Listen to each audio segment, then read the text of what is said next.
Hello and welcome to Saul Junction Marina on the Gloucester and Sharpness Canal. You can work out for yourself where that one runs to and from. I've been invited here by a viewer for a trip on their boat up and down the canal. Sadly, the promised glimpse of sunshine has not materialised and the weather is distinctly drippy, I would say. But I'm certain we're going to have a good cruise anyway. Come along with us. This is the boat I'm joining, a 57-foot traditional stern narrowboat, and yes, you did read that name correctly. This is the Jolly Rhubarb. More on that later. And this is the man who owns and lives on it, Ian Davis, who took early retirement in July 2022 and moved aboard just a couple of months later. We had extra help from crewmate Bosun, who joined Ian last December and would prove invaluable in such tasks as trying to eat my packed lunch and chewing his own bed. With the engine fired up, we edged backwards from the pontoon berth. The winds were light, which is a novelty when you're manoeuvring in a marina, as they normally blow a stink as soon as you even think about going anywhere.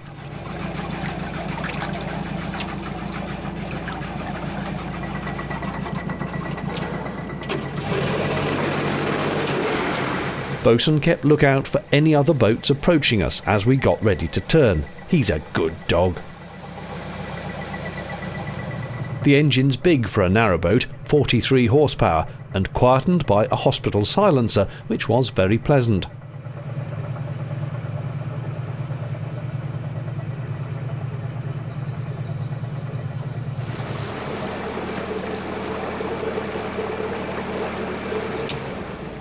It's quite a big marina, this one, but Ian was moored near the exit so we could get out almost instantly.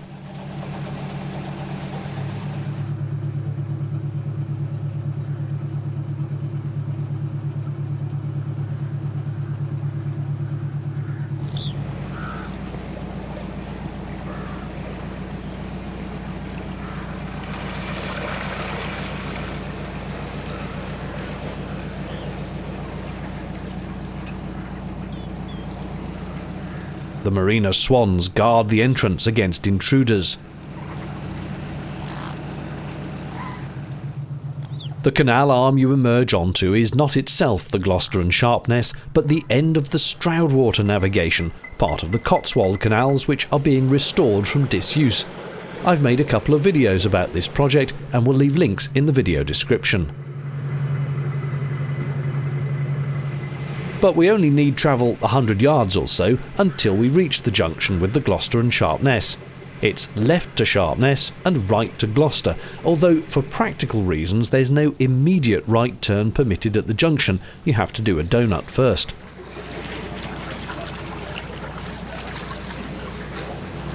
On the corner is the boatyard of R.W. Davis, which has been boat building here since 1887.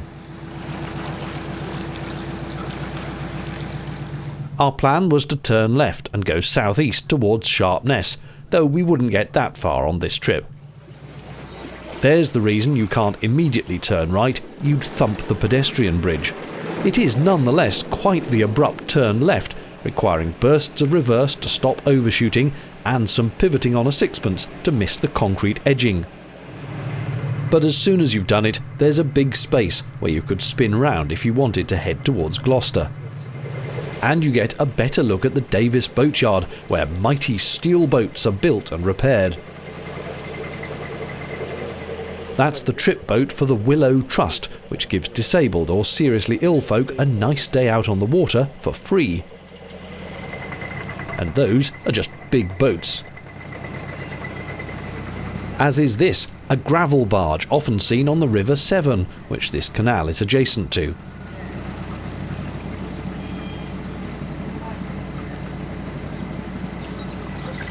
You don't see many of these on the canals and rivers though.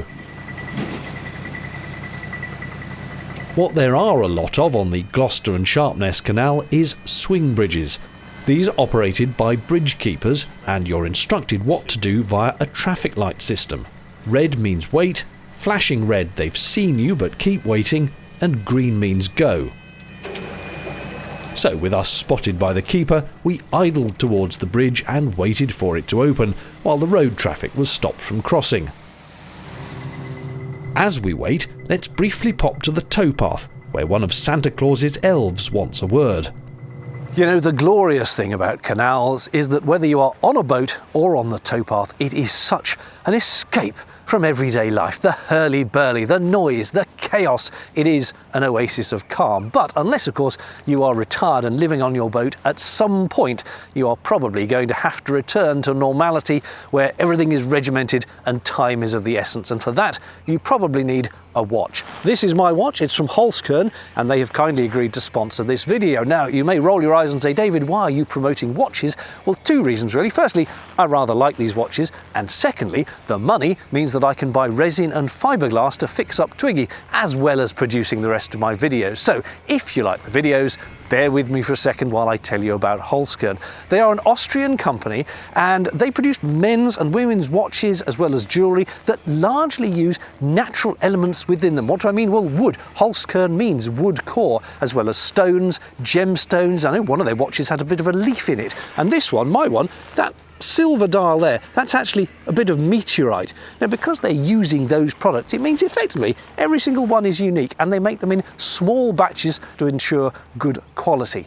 My mum loves this watch. Every time I go round, she says, Davey, buy me one of those. And that is why I'm now browsing the Holzkern website again in the run-up to Christmas, as you can too. Just scan the QR code on screen or use the link also shown or in the video description. And when you get to checkout, my discount code, CRUISING, will get you 15% discount. That's pretty good, I think you have to admit.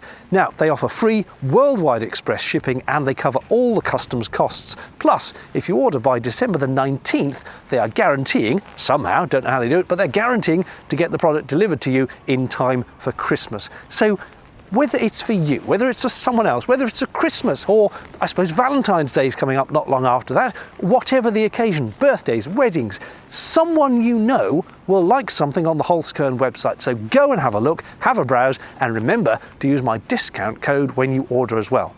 Now, speaking of time, it's about time that bridge opened. Even when the bridge is open, you must wait for the green light to proceed. It's a good thing I was told this, else I'd have merrily started forwards as soon as the bridge looked wide enough to pass. They tell you off if you do that.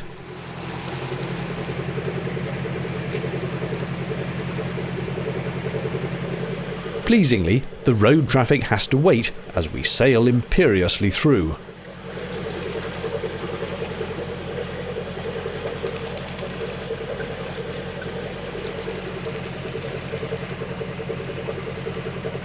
Having already passed one pirate ship, captain and crew kept a keen eye out for any hint of trouble on the high seas.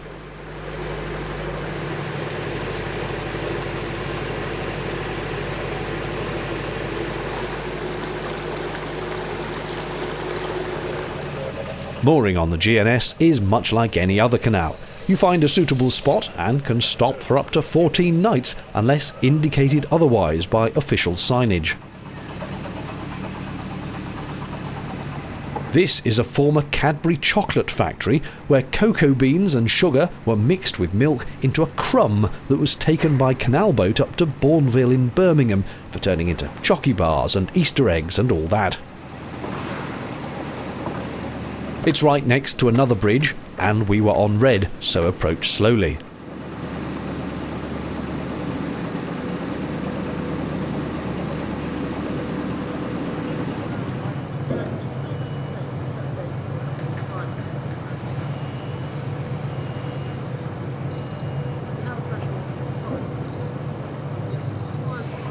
And this is why you wait until the light goes green, because here another boat was coming the other way.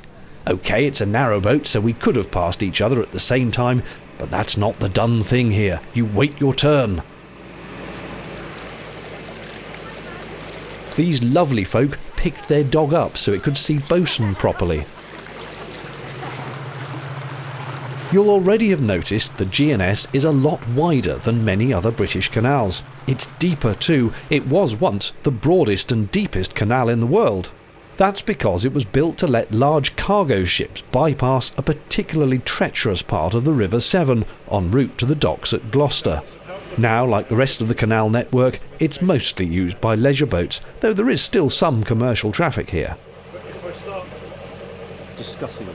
I've never done it. Ian has, rather boldly, handed me the controls while he goes to make another cup of tea. It's rather nice to be back at the helm of a narrowboat again. And this canal being so wide and so deep, you can actually go a little bit faster than you would on the rest of the canal network. Not a lot, but a little bit. But I'm taking it quite slow, just while I get used to the handling of this boat. And we are coming up to another bridge, so I will need to do the usual procedure there of hanging back until we get a green light to go through. We came to Frampton-on-Severn, a lovely village with the distinction of having one of the longest village greens in the country.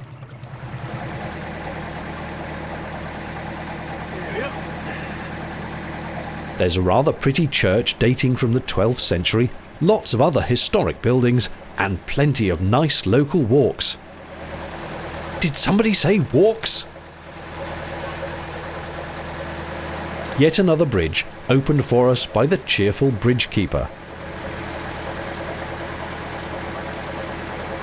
And that is one of the old bridge keeper's cottages, bizarrely ornate for such a small place. Another unusual thing for a British canal is a sailing boat. The other canals don't have the depth of water for the keel, or the height for the mast, or any space to do sailing for that matter.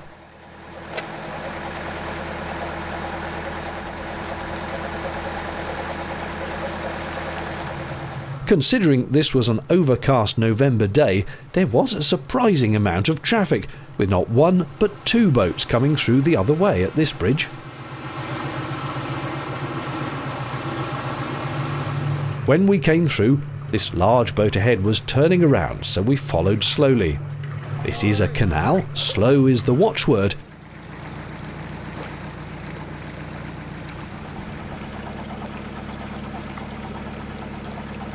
And we gazed at the scenery.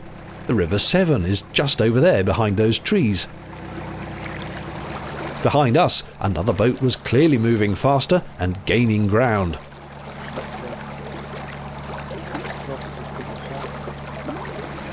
Being a wide, deep canal, you get a wider variety of boats here, like this wide-beam Dutch barge, followed by a traditional narrowboat, then a JCB, no wait, hang on, that's on the towpath, then a fiberglass cabin cruiser,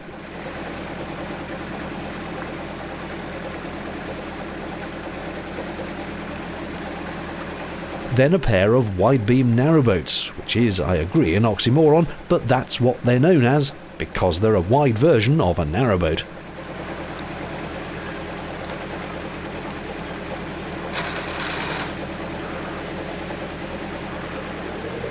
Just further along was this lot. A gin palace of cruisers is, I think, the correct collective term.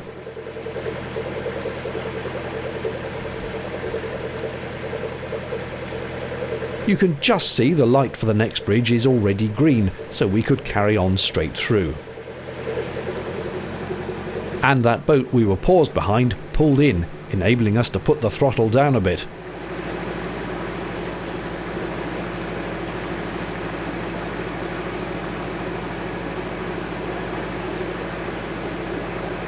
That said, by this point, the boat behind us had caught up, so we moved over to the right and dawdled some more so as to let them past. It's probably time we explained the name of Ian's boat, the Jolly Rhubarb. It harks back to when he was at a role-playing event with some friends, all dressed up as 16th century pirates. One of them had brought some rhubarb along, and they'd named their imaginary ship the Jolly Rhubarb. I think it's fair to say, at that time, several drinks had been imbibed. Alcohol did play a considerable part of the naming. So when then I got the boat, and the friends went, "Oh, you've got to call it the Jolly Rhubarb." I said, "Yeah, I've got to really, haven't I? There's no other name I can call it apart from the Jolly Rhubarb." So yeah, it stuck. It stuck. Bosun has no interest in rhubarb, but having started to chew his dog bed, it was replaced with a blanket and bone to keep him distracted.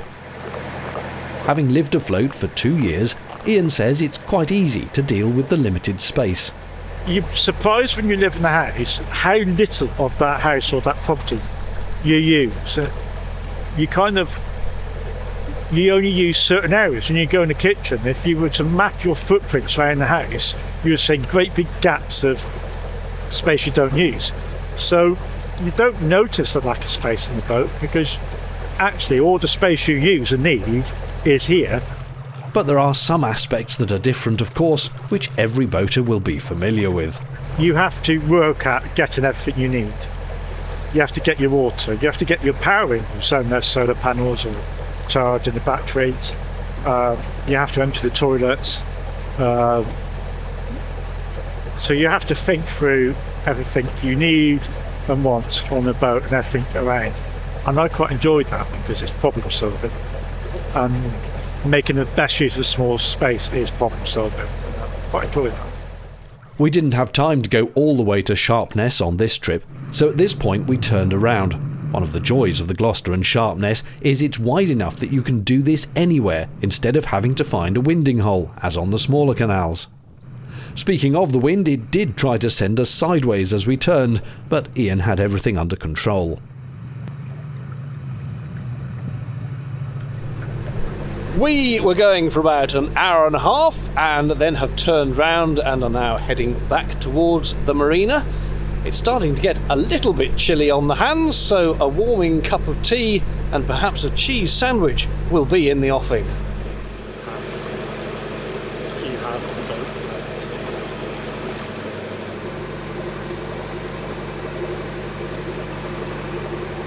This is an unusual boat. I don't know if it's a liveaboard or a party ship. Look at that top deck.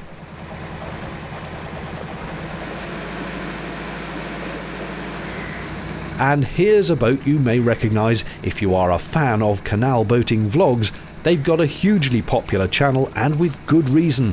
Yes, it's Fran and Rich from Floating Our Boat. There they are. What are you doing? Give us a wave! Doggy. We stopped for a brief chat and then left them in peace. Hadn't seen them in ages. Give them a watch. They've got a camper van now too. Before we knew it, we were back at Sandfield Bridge, waiting to turn onto the arm up to the marina. Many thanks to Ian for inviting me aboard. It was really appreciated. And thank you for watching. Cheerio. Don't forget to visit holzkern.com this Christmas and use code CRUISING for a 15% discount.